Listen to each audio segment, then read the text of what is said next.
नमस्कार।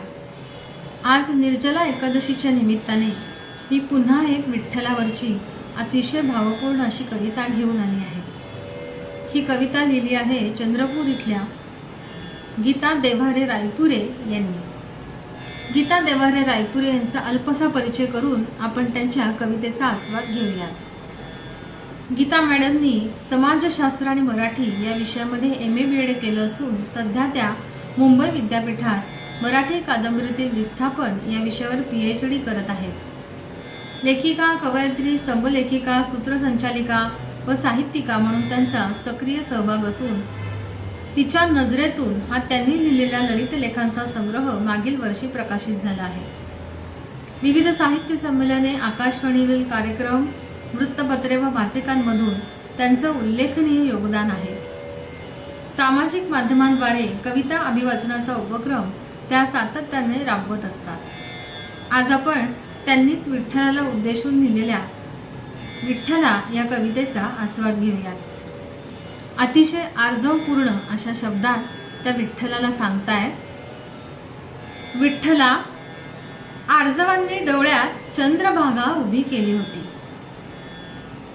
विठ्ठला, आर्जवांनी डोळ्यात चंद्रभागा उभी केली होती। तू विटेवर कटीवर हात ठेवून युगायुगांपासून उभा। तू विटेवर कटीवर हात ठेवून युगायुगांपासून उभा, माझ्या इच्छांचे मरण बघत, माझ्या इच्छांचे मरण बघत। भक्त येतात जातात, तुझ्या दर्शनाने सुखावतात, तुला हात जोडतात, नमस्कार करतात, सगळं भरून पावल्याच्या आविर्भावात। भक्त येतात जातात, तुझ्या दर्शनाने सुखावतात, तुला हात जोडतात, नमस्कार करतात, सगळं भरून पावल्याच्या आविर्भावात। तरीही जगातला अंधार आहे तितकाच, तरीही जगातला अंधार आहे तितकाच गर्द, किर्र, तुडुंब।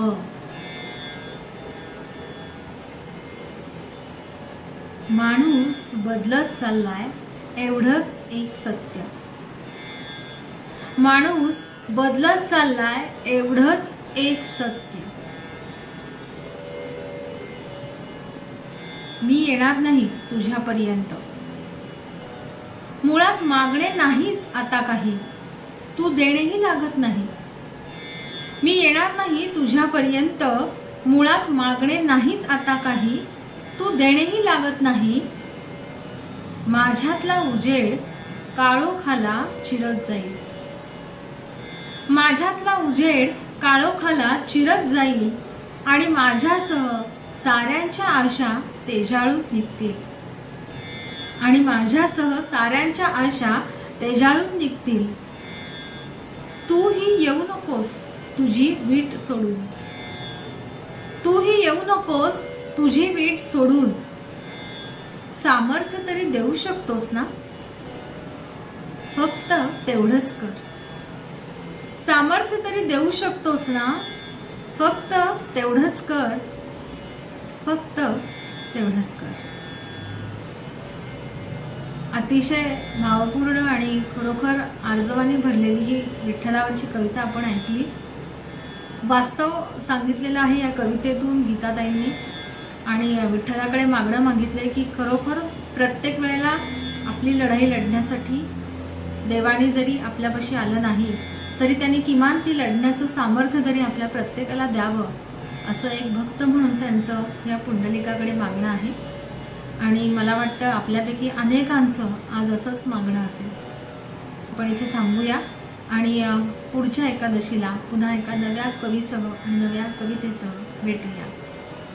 धन्यवाद।